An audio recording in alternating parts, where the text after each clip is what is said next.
Yo, what's going on, everybody? It's the Illustrator coming to you from the great city of Brooklyn. I'm at the mall right now. From the east, you know exactly where I'm at. But I figure I'd go somewhere relatively quiet, away from the roads, so I can actually do this fucking crash review video finally. The thing about it is that I was gonna do it from my computer. So I was gonna sit at home, queue up the video, plug in my mic, and then record myself along with the actual screen and the audio. But every time I tried, something wouldn't record. So like, for the first time I tried, my voice didn't record. And I was like fucking like 75% through the video. I'm like, all right, fuck this. I'm coming back to this later. I don't feel like doing this anymore. And it's fucking plain, man. Jesus. So next time I did it, I was like, okay, let's try this again. So I tried again. And then what happens? The frame rate is garbage. And the thing is, in my capture, I put 60 frames per second. Beautiful, crisp, 60 frames. And at max, when I played the video back, that shit had to be like 20 frames max. And that's just unacceptable. So I was like, okay, I can't even upload that anymore. And then the third time, the audio for the actual computer didn't record. And mind you, I'm telling you, like, this is when I'm like 75% into the video.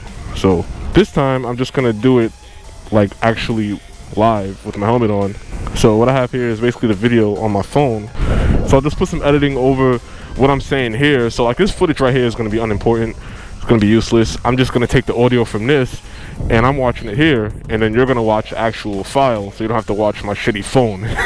I'm just going to combine both pieces of footage. That's the power of editing, man. Don't forget that. You'll get far in life. Okay, let's start. So the first thing that you have to consider is that when I did this ride, I was tired of shit. I was tired of shit. I was leaving work. I was highly upset. A lot of people were giving me reasons as to why I crashed. And, you know, you would be right with a lot of the reasons that were given, but there were a lot of things that played into it. First of all, I was tired. I was hungry. Had a bad day at work. I just wanted to go home. I probably shouldn't have jumped on a bike to begin with because I wasn't suited to really ride a bike. And you kind of take that for granted when it's like, fuck it, I'm just angry and tired and hungry. What does that have to do with me riding my bike? And it has a lot to do with it because you make really stupid decisions, and you also make really stupid decisions when those stupid decisions go wrong. So it's just compound stupidness. The other thing is that you can actually kind of see here behind this van that the road is kind of slick. Because when I was at work, turns out it started to rain a little bit. It didn't rain when I was on the bike, but when I was at work, it was able to make the ground a little bit wet. On top of the fact that it was probably like 20-something degrees that day. This is where I make that turn, and you can see, like, I started the ride maybe 2 blocks ago. So my tires aren't even warm. My tires are freezing. They were sitting in sub-freezing weather. So I'll go down right here. Wasted. All right, so let's go back a little bit.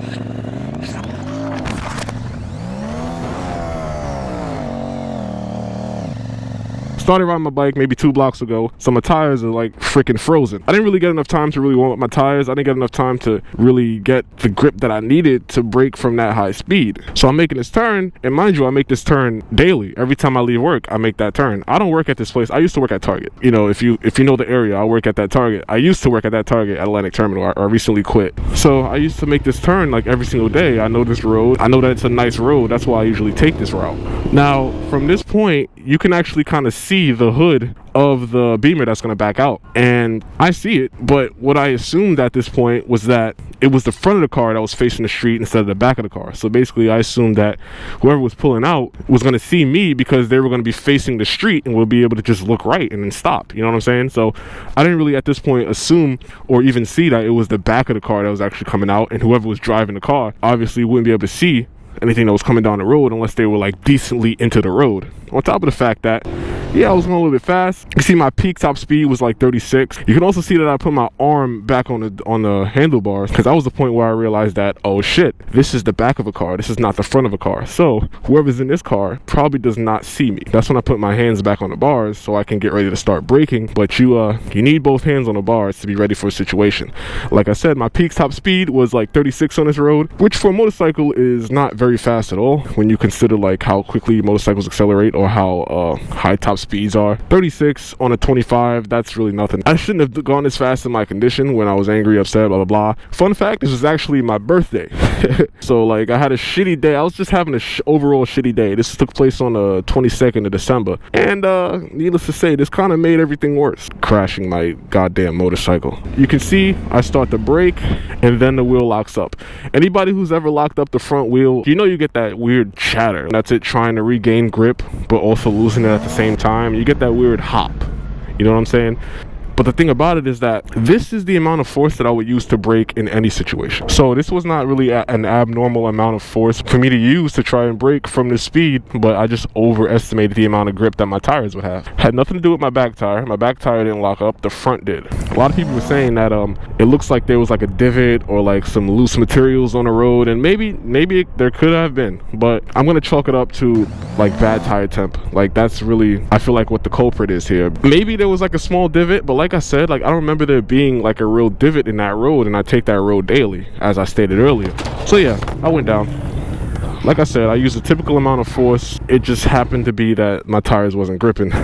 So my brakes basically outperformed my tires. Now, when I actually went down, when you go down, like, you're like, oh shit, I'm going down. And then you're just kind of fine. Like, it all happens, and then you're just sitting on the ground, or you're just laying on the ground.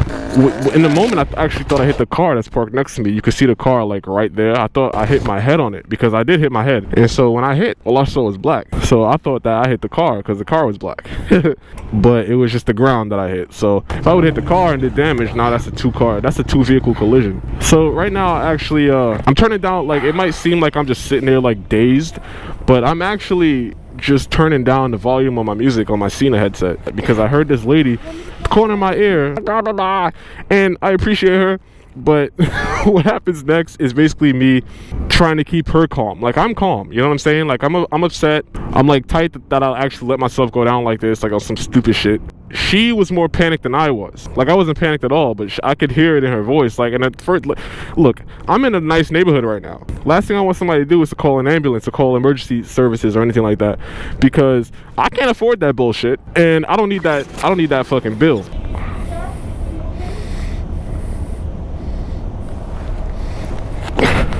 You want me to call somebody? Don't call anyone. I'm just gonna move it. Okay. Do you need help? I don't mind helping. I think I got it. You sure? I'm pretty strong.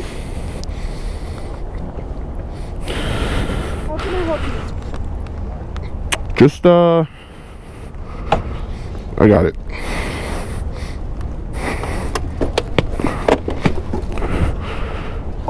Thank you. Sure. You want any ice? I live right there. I can bring it down for you. No.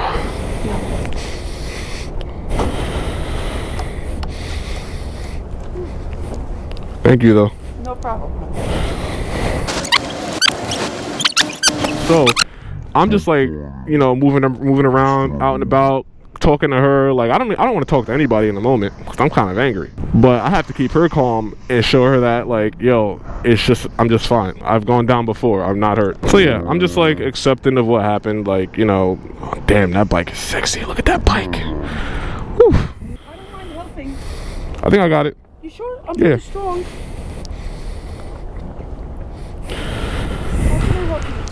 So right there, she asked me if there's anything she could do. And I was getting ready to lift the bike up. So I was going to tell her, like, you know, just to make her feel good, like, you can just go ahead and flip that kickstand down so when I lift it up. But then I was just like, you know what? I got it. Fuck it. I got it.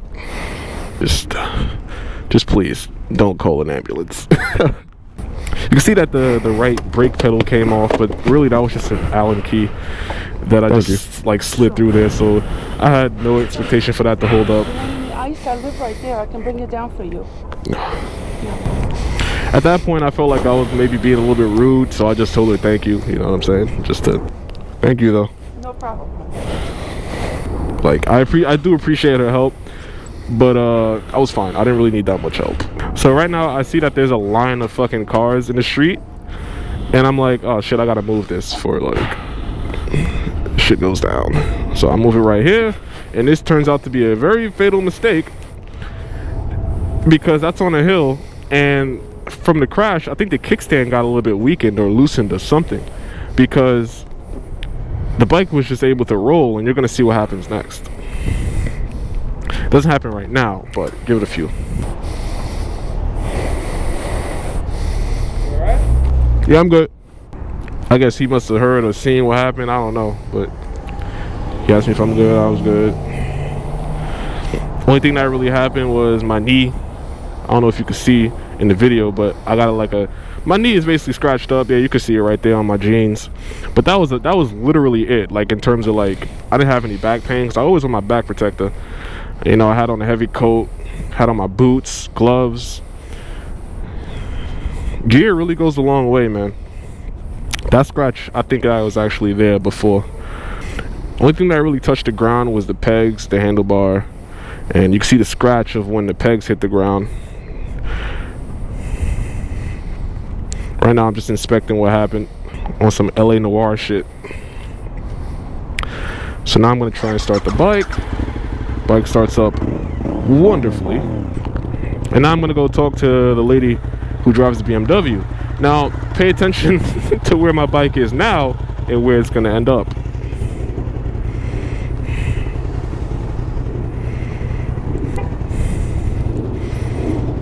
So I'll just let you hear this conversation. I'm sorry about that. Once you're fine, you scared. I don't know. Yeah, no. What happened? You were a little absent-minded? No, what happened was the ground is a little slick, and when I saw you backing out, I figured that maybe you would see me and stop. So I didn't see you. Yeah. I didn't see you, but I mean, you know something? I'm so amazed that you didn't hit. Yeah, I laid it down. I'm so amazed. I'm not shocked. God is good. Yeah, I don't hold anything against you. That was my fault. Yeah, I didn't see you coming. Yeah, don't worry about I it. didn't see you. All I saw was you were going off, and I just stopped because I didn't know what was happening. Yeah. But I didn't see you. I think you were trying to swerve. It's good you fell, because if you had gone, I would have hit you. Yeah. If you had continued, I would have. So what are you doing? Is it working?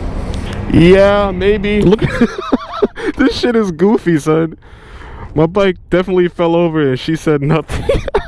She didn't say anything. I don't know if she didn't see it or what, but like, just me watching it back right now, like, that shit is the goofiest thing ever.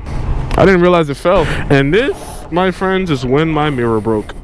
That might be the most annoying part of this crash, because that didn't even have to happen. She's saying stuff, I don't know what she's saying. Yeah, it's my glove. Oh, she's telling me my glove was on the floor.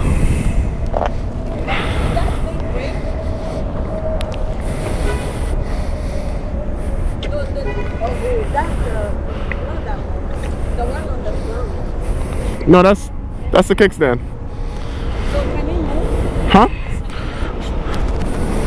So right now I'm like, okay, I'm just gonna inspect the bike again because that was kind of fucking stupid of me.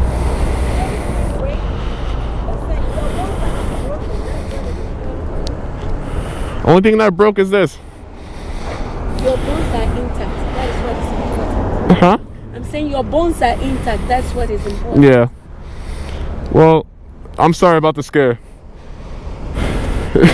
I'm just grateful to God that nothing happened to you.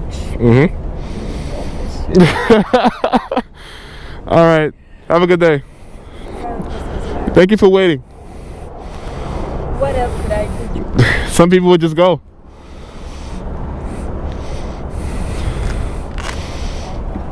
All right. Thank you.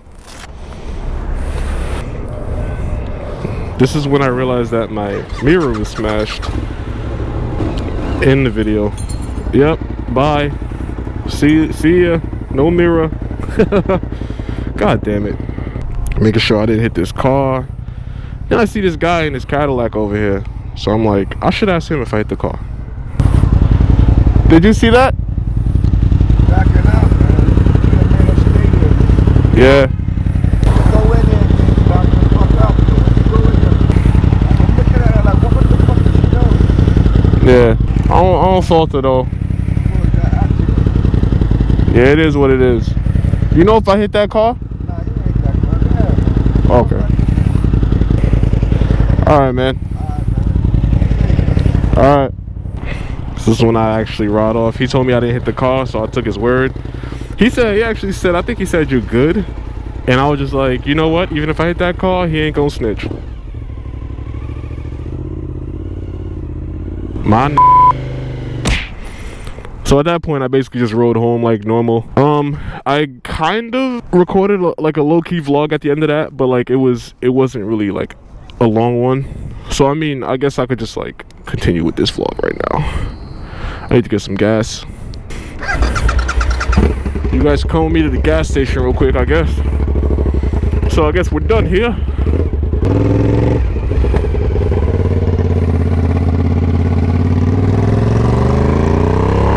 So yeah, that's what happened. That's all the factors that I feel played into it. That was my thought process through everything that happened that day. The aftermath of damage, not really the peg, just the pedal for the rear brake came off. But like I said, that was just a Allen key that I just slid through, and it wasn't even a good Allen key. It was like a shitty Chinese one. No offense, China. The original peg actually vibrated off, so I had to just put like a temporary Allen key through. So I just did that again. Like, fuck it. A little bit of scratches up here on the bearings, like, but like I said, the bike was downed by, well, not even down, just dropped by the previous owner. So there was already scratches up there. I just added a little bit more, and it's in the same spot. It's in this this corner right here. That's about it. And then the mirror right here, which obviously got smashed, which is like the most angering part of like this whole ordeal. It's just that the mirror didn't even have to be broken. But luckily with CRG mirrors, they allow you to replace the glass by itself without having to replace the whole unit. But yo, no lie, get you some frame sliders and get you some big ass pegs, and try not to use foldable pegs, because I'm telling you, like the pegs, these wide ass bars, granted you can't put wide bars on every bike, but you can put frame sliders on about all of them. So get some frame sliders and get these big chunky fucking fixed pegs that can't fold in, and you're set. If you ever low side, yo, it's a beautiful ass day. If you go down and it's your fault, you're feeling like a real jackass, like your boy the Illustrator. See yous on the next one. It's been the Illustrator.